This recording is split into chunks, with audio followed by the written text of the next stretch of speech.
Focus on yourself and stay silent in 2026. Let me be clear about something right from the start.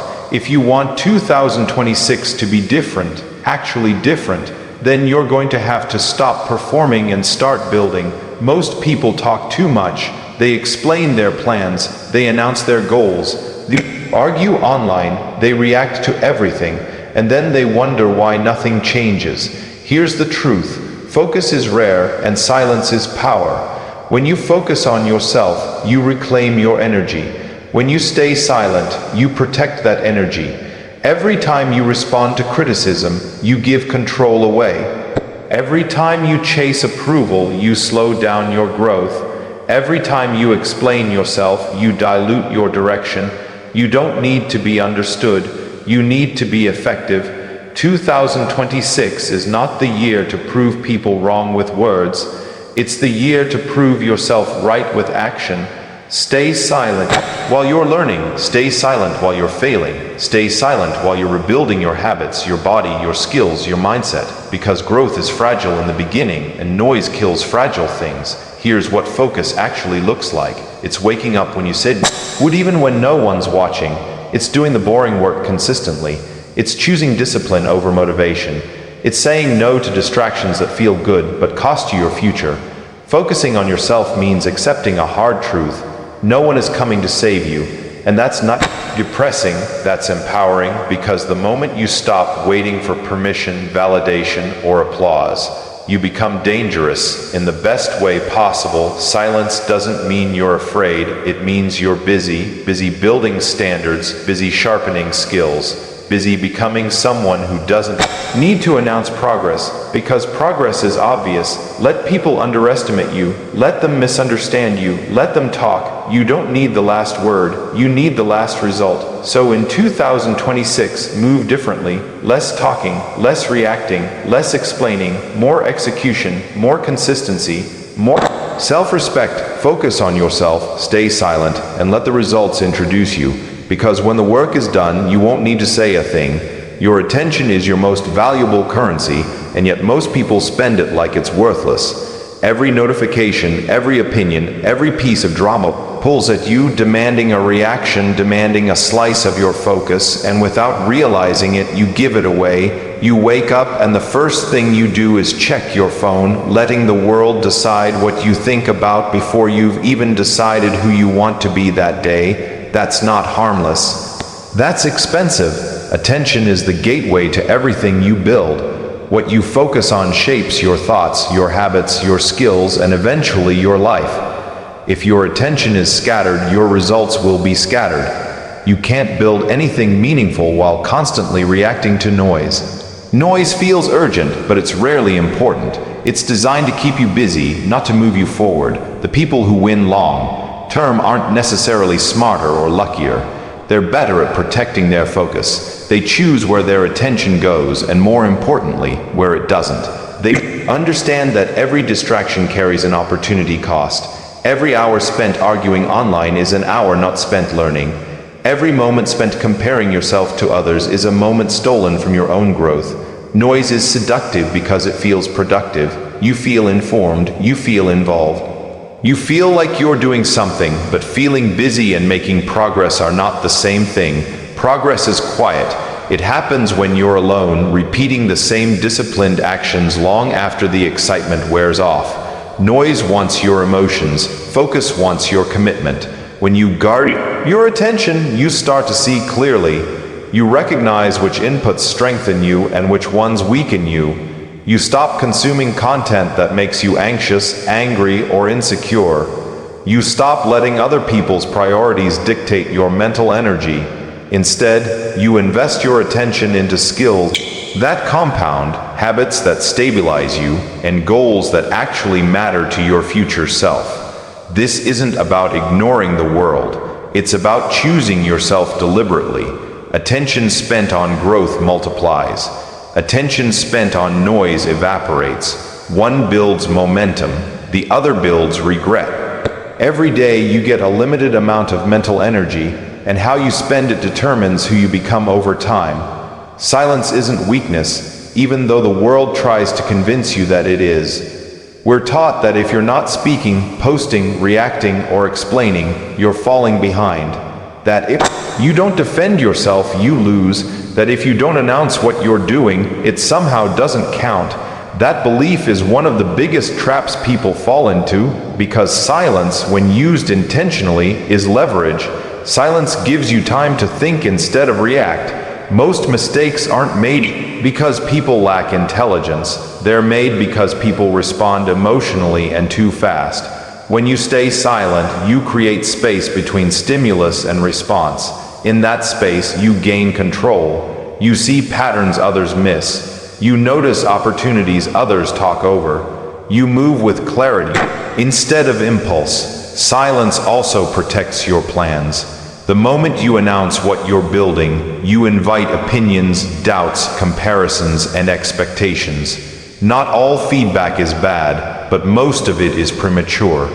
Early-stage goals are fragile. They need execution, not commentary. When you stay silent, you let your ideas mature without interference. You let progress stack quietly instead of being disrupted by outside noise. There's also a psychological edge to silence. When you don't explain yourself, you stop seeking approval. You stop needing permission. You act based on internal standards instead of external validation. That shift alone changes how you carry yourself. You become less reactive, less defensive, more grounded. People mistake that calm for weakness, but it's actually confidence without performance. Silence forces you to rely on results instead of word. Talking is easy, proving is hard. When you remove the option to explain, justify, or complain, the only thing left is execution. That pressure sharpens you. It exposes gaps in discipline. It demands consistency. Over time, it builds credibility that doesn't need to be announced. Strategic silence also means choosing your battles carefully. Not every misunderstanding needs correction. Not every criticism deserves a response. Not every provocation requires engagement. Energy saved from pointless conflict can be redirected into building something meaningful. Silence becomes a filter, separating what matters from what doesn't. In a world addicted to commentary, silence becomes rare, and what's rare becomes powerful. Progress doesn't need validation, but most people chase validation before they've earned progress. They want likes before lessons, applause before effort, recognition before results. That craving quietly sabotages growth because the moment you rely on external approval, you start optimizing for perception instead of reality. You do what looks impressive instead of what actually works. Validation feels good in the short term.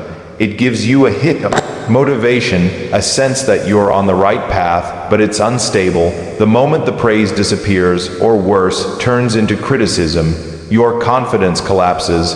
When your drive depends on other people noticing, you hand them control over your consistency. That's a dangerous trade. Real progress is awkward, repetitive, and invisible for a long time. It happens when no one is clapping.